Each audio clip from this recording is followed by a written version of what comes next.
Newsfirst Newsline with Faraz Shaukat Ali. Good morning and very warm welcome to Newsline. Live from the Newsfirst studios in Dawson Street in Colombo, and joining me this morning is a full house. We have Dr. Hiranti Vijayamana, shall we call you a child specialist then? Child rights, I Child think, and rights. also women's rights. Child and women's rights. Yes. Is it activist a hard word? Both. It's a good word. Good word, yeah. Wonderful. Yeah. And we also have the tuk-tuk driving Cassie Travis, all the way from Hertfordshire in England, joining us here on the English show this morning. How are you, Cassie? Yes, very well, thanks. And have you turned up to the studio in your tuk-tuk? No, I had to leave it at home today. Wonderful. I think you're safer that way. And we're also joined by the inimitable Vandana Jayasekara, former diplomat and journalist. Morning. Morning for us. See you got your light blue shirt. You are, looking very smart. It's all because of you. The contrast we give. Dr. Vijayamana, I'm told that of the females who are able to work in Sri Lanka, only 35% actually work. These are people with children, with young children. In the Western world, some would say the decadent West, but anyway, in the Western world, this figure is close to 80%. And one of the reasons that they say that women in Sri Lanka with young children don't go to work is because they have this need, they have to look after the kids, they have to stay at home. That doesn't really help our economy and so on. What can we do to get more women who are able to work? Well, Farad, I think this is a very important issue, critical issue, and it's a women's rights issue, and it's related to women's empowerment as well, not only the contribution to Sri Lanka's productivity. Many Western countries, women and men work, and the fact that women have to bear children, so they get pregnant and they look after the children, is not considered just a women's activity. Parents, it's a parental obligation, and women get educated and they are given the opportunity. Now, what is very sad about Sri Lanka is we have given our girls the opportunities for education, and thanks to far-reaching policies of CWW Kannangara way back after independence, girls and boys were given opportunities for free education at primary level, secondary level, and even at tertiary level. In fact, some of the faculties, law faculties, medical faculties, there are in fact more girls. So girls are given the opportunity to get educated, which is a wonderful thing, and for which Sri Lanka is commended by many international agencies.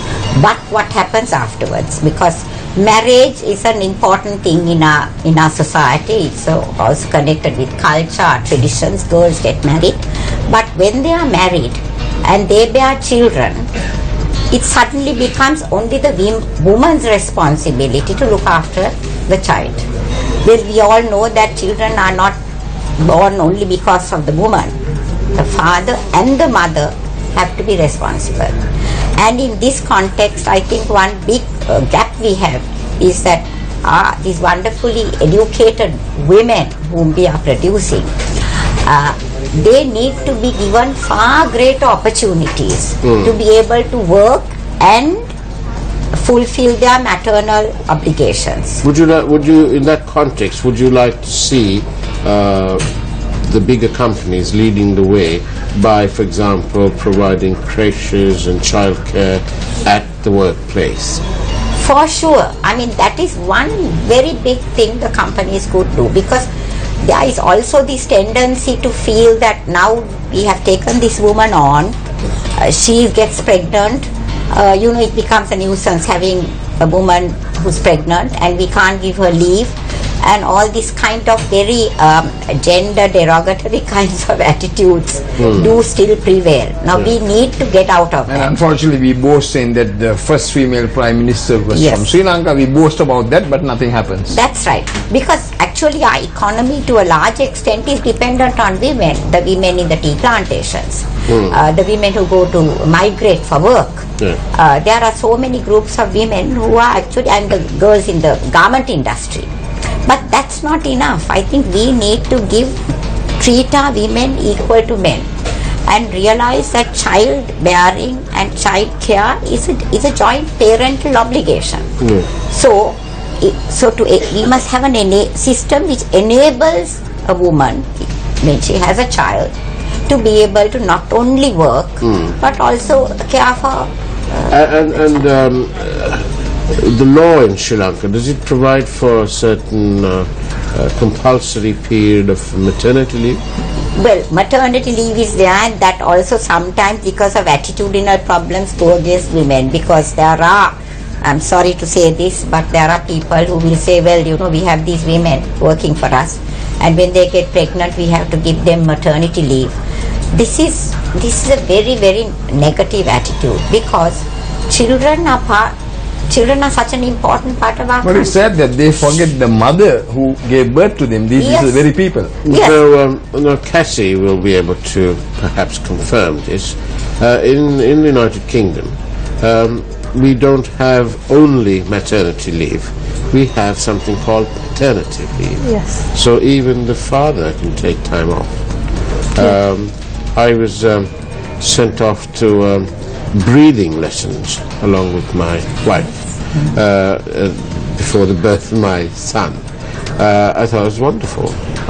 Sat there with So all you're a this. breathing expert now, right? Yes, I was taught how to breathe during the delivery process. I know you haven't got children yet, Jessie, but you enjoy the joys of the breathing classes when you decide. But obviously, like in the UK, what about you? Did your mum look after you when you were very little, when you were an infant, sort of thing? She did when I was an infant. As me and my brother got a bit older, she went to work but always finished in time for us after school, so about 3 o'clock. Right, so she was at home. She was able to go to work and then she could finish in time. Yes. But it's interesting you say that because in England it's both parents. It's always the father and the mother together. Even sometimes it's stay-at-home dads and the mum's going back to work. I think that is something we should aim at, and I think it would also be a factor in strengthening our families, strengthening mother-father relationships. In fact, strengthening the bond between a father and his children, which is, I feel, in some situations very weak. But Hiranta, I've noticed that the younger generation, things have changed in Sri Lanka. Lots of men I know, the young parents, they stay at home. They share it, unlike They certainly previous, do, but I'm also looking at it from a women's empowerment perspective. The woman who is able to, well, I have worked all my life, but when women have got an education, and we have this wonderful free education. You have children, right? Yes, I'm a grandmother actually. Oh, right. How many children do you have? Well, I had my son and daughter. And what did you do with them? Well, I had When to you juggle working as a doctor with, looking after the children. So how long, do you remember how long you how long you left work to be with them when they were kids? Well, I just got my maternity leave. Right. And that's it, and then you juggle around. So who looked after them when you went Well, back to in work? my case, I had caregivers, I had a grandparent, but I think we need to go forward, because there are many families where they may not necessarily have that kind of support from their own family. So I think the women need to be given a choice. For example, the idea of having a creche in the workplace is an excellent one, where they could leave the child, know the child would be cared for, and then they could take the child back when they go home, because I do not believe in latchkey children. There are latchkey children in some countries. What do you mean by that? The mother's working because she has to work, and then the child is going to school, and the child has to come back home to an empty house. Now that is not something we would like. So I think the participation of the men in terms of the family is important, and participation of men in terms of workplaces are important. What did Mr. Vijayamana do? Mr. Vijayamana was also a surgeon, a very, very busy one. So I was right to describe him as Mr. then. But also those days we used to walk in after school, used to come saying Amma. That's Yes. the way we used to walk Yes. in. But maybe you have to get used to calling Tata and come in. Maybe No, that. I think Tata and Amma are both critical for parents, and I feel also the issue of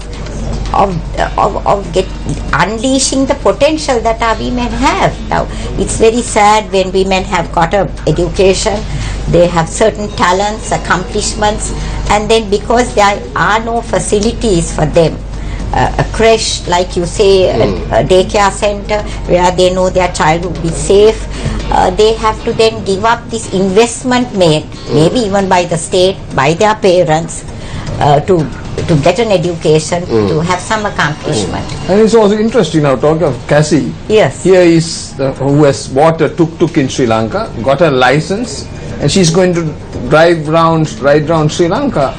And Girl tuk-tuk driver, tuk-tuk keller. Indeed, and to hear more about the tuk-tuk driving Cassie Travis from Hertfordshire and more from Dr. Vijayamana, join us after this short break. Welcome back to Newsline, and we're here with Dr. Vijayamana, Cassie Travis and Bandaraja Sekra. However, before we get on with the second part of the show, let me wish all our viewers a very happy Thai Pongal. And Dr. Vijayamana, Cassie comes from a land where there are more opportunities for women, and where women are very much on a level playing field as their male colleagues, and it is enshrined in law. So they have equal rights. It is only chivalry that permits us to leave our seats on the tube in favor of a lovely lady, but that's not legally enshrined. Do you think that there's a case that in Sri Lanka too we need to do this? Definitely. I think, I think the legal part is important, but I think we need a huge attitudinal shift. I think we need to change our attitudes. That it is the woman, well, she gets pregnant, she has the baby, she has to look after the baby, and it doesn't matter even if she has an education, and she also is a person in her own right. It's also an issue of women's empowerment. I think that attitudinal change, and we do have gender discrimination also still existing, although our women are educated. I have heard employers saying, well, it's a nuisance having these women because they get pregnant, they need to stay at home and breastfeed. I mean, that this is archaic thinking, and we really have to make a How do hospitals cope with it? Because loads of them are female nurses. Yes, I mean, that's an interesting thing. That's a very interesting thing. I have spoken to quite a lot of nurses, and they somehow juggle around and they do it. Well, I think by and large, I would say a lot of educated women juggle and try to make it on their own with some help perhaps from a relative. But I think that's not good enough. Why should they have And to they juggle? tax the grandparents. You know, it's never Why ending should for they juggle? grandparents. Because the child is a product of the father and the mother. So I think both have to be responsible, and like I think Cassie very rightfully said, in many Western countries, Norway, Sweden, UK, I think most of the European Union, I think they do acknowledge the fact that the woman must be treated equal to the man. A child is a product of both of them, and if the father also joins in with this parental responsibility, gets perhaps leave if it's necessary, I think it will pave the way for better families. Because we know there's a lot of domestic violence in our country. We know the problems that families have, and in fact even in the issue of domestic violence, women are often unable to do something because they are the ones who have to look after the children, and they don't have any other way in which they can look after them independently, even if they have some qualification to function on their own. Would you say that the scales of justice are favoring men in this country over women when it comes to these issues where domestic violence and so on? Because I think in Sri Lankan society it's like the woman wouldn't even dream of going to the police station. Well, it's like this, there is gender discrimination and it pervades our society. So I would say the law enforcement is not immune to it. So there could be, situations a woman goes to the police station, make a තමන්ගේ පවුලේ ප්‍රශ්නයක් මේක ගිහිල්ලා විසඳ ගන්න. That kind of attitude. But that is something we need to work in from a gender discrimination perspective. But in terms of the family itself, I think if we can create better parental responsibility where the men are involved, as you said, Faraz, that's a very, very important thing, where the father from a very early stage of the pregnancy participates with the wife in the whole pregnancy situation.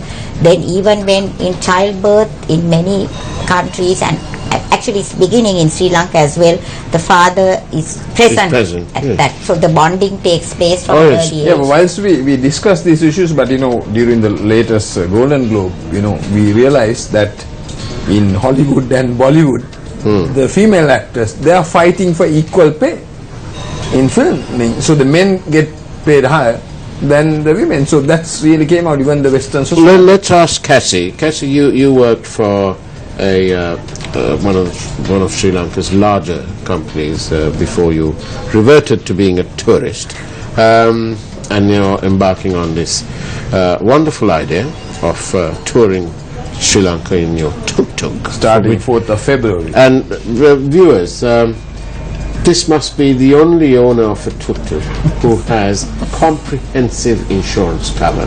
So if she knocks into you, make a claim. And she got air conditions. If you knock into any other tuk-tuk, don't make a claim. You're wasting your time. Faraz, it'll be interesting if you tell, like, she's going to start from Negombo, her tour of Sri Lanka. Yes, she's going to. You're going to start in Negombo on the day that Sri Lanka received independence, 4th of February. And where do you go? You go to Kalpitié, Wilpatu, Kandy, Nuarelia, Marissa. all this in your tuk. Yep. Right. With another British friend who from the airport. So you're going to pick them up, pick your friend up from the airport. Female? Female, yes. Female. So two females going alone Sri Lanka, yeah. around Sri Lanka. Yeah. Two females. The operative word here is female. And you are, will you be having a baton or sort of a baseball bat? Or Well, I'll consider it now you tell me. Yes, I think you should really. And you won't be driving at night, will you, Cassie? I'm asking you all the questions that your mother will ask you. I have been around here and I haven't had a problem, so... So you, that's very interesting. So she feels safe here. That's what she was telling me. Listen up, you guys at Sri Lanka Tourism. Here's a tourist who's telling us that Sri Lanka is very safe. Use her story. Faraz, and she use her story to advertise. She can sing her a song. Right. She sang. He's the musical specialist. But tell me, the question I was going to ask you, Cassie, is you worked in Sri Lanka, and clearly you probably worked in the UK as well. How much of sexist attitude did you get in your workplace here in Sri Lanka? To be honest, I didn't see it in this big company that I worked for. Right, because they made it very equal, Right. and there was a lot of rights for women. It was really good. Excellent. Similar to the UK. Very good. In fact, the company you work for has a track record of treating staff very, very well indeed. So did she, like, they refer to you, I think we were discussing, call you Suddhi? Yes, that's what I've heard. They call you Suddhi. Suddhi. That's a term of endearment.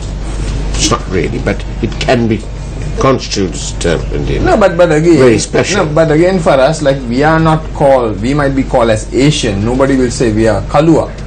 They won't say that. We say, but but there is Indians a will say cultural Gora. difference. That's also something. What do you think, Ramji? Well, I think there are two ways of looking at it. I mean, I think one can think it's, somewhat discriminatory because, I mean, it's color. Yeah.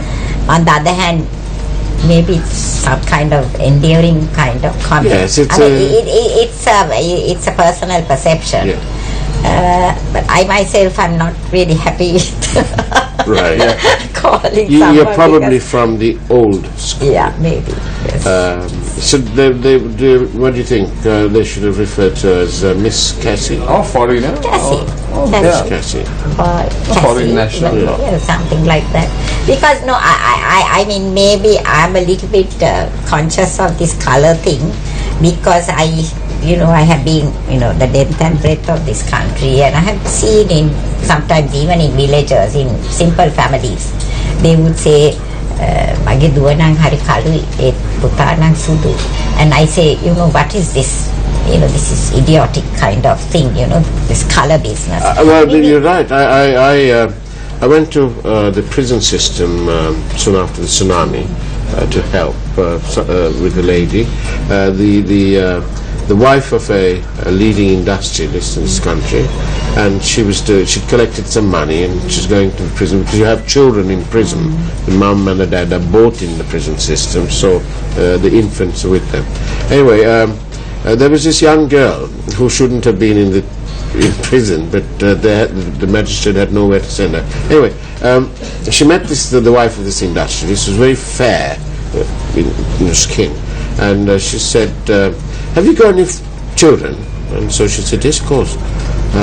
"Have you got photographs?" she said. So yes. So she opened the bag and she got these photographs out of her children, one daughter, two sons. And so this girl looked and said, "Ooh, lovely children, very, very handsome boys, and your daughter's very pretty." Then she said, "What about your husband? Where's his photograph?" And she said, "Oh yeah, hold on." And she was a bit more searching, and she produced the photograph of her husband. And this girl, 15 years old, and she looked and said, "Oh no, he's black." That is where they said the black is beautiful came. And in the Sinhala, the Dodo, We all the whole thing burst came. out into laughter. The husband was very upset, but anyway, he I've made heard that a lot here, and it's very different to England. You wouldn't get it there. So here, a lighter skin is It's perceived. a complex. It's a complex. It's perceived to be better. No, I think it's, I personally think it's a form of discrimination, and I think I've been to, lots of villages where in front of the children they say, that the daughter is dark and so is fair. And I think we need to work outside that. We need to get And in out that of context, how important is this early learning education? Well, you see, the thing is, for us, I feel that it's totally, I can't tell you how much it's been undervalued and lacking priority. Now in UNICEF, we have been promoting, when I was in UNICEF, the fact that, and it is a fact, it's an accepted fact all over the world, 70% of your learning has taken place by the age of 5. So in other words, early childhood development, both in terms of home-based, what happens with parents and families, then what happens in a preschool, is so critical because that is the basis. Now in Sri Lanka, what has happened is everything happens at the O level, A level and university. And early childhood development is given a very low. We have got a skewed way of looking at education. We need to look at this because by the time the child enters school at grade 1, the foundation should have been laid because the capacity of the brain to develop is fastest during these early years. Remember, coming back to that earlier subject about the discrimination and the complex. Yes. I'm not surprised. Now, when you have today the Sri Lankan heroes are Higos and Nishas, and you have Higos attending Thai Pongal in Jaffna. I think we should get over this complex. I think that's something. True. You know the Higo and you know the Nishas. They are the heroes today, unfortunately. Do you think the government are only paying lip service to the development of early education? Well, in the sense that perhaps it's an archaic way of looking at education. This old-fashioned thing about education is the importance of doing your O-level, A-level and getting into uni. Yeah. That was there many years ago. But now if you look at the modern thinking, and when you know that the studies, the research, everything points out to this early childhood development, which is the period when the fastest growth of your mental capacities, educational capacities are taking place, it stands to reason that you pay a greater attention. Certainly the O-levels, A-levels and universities are important, but the foundation is that. Is equally important. And the foundation is what makes all of us. Thank you very much, Dr. Vijayamana, for joining us on Newsline this morning. Cassie, Travis, thank you very much for your presence, and we wish you well around. And do send us your blogs and keep that GoPro going. And Bandhu, thank you very much too. I'll leave you with this little thought process thanks to Mr. Nelson Mandela. Education is the most powerful weapon which you can use to change the world. On that note, take care, have a great day, and God bless.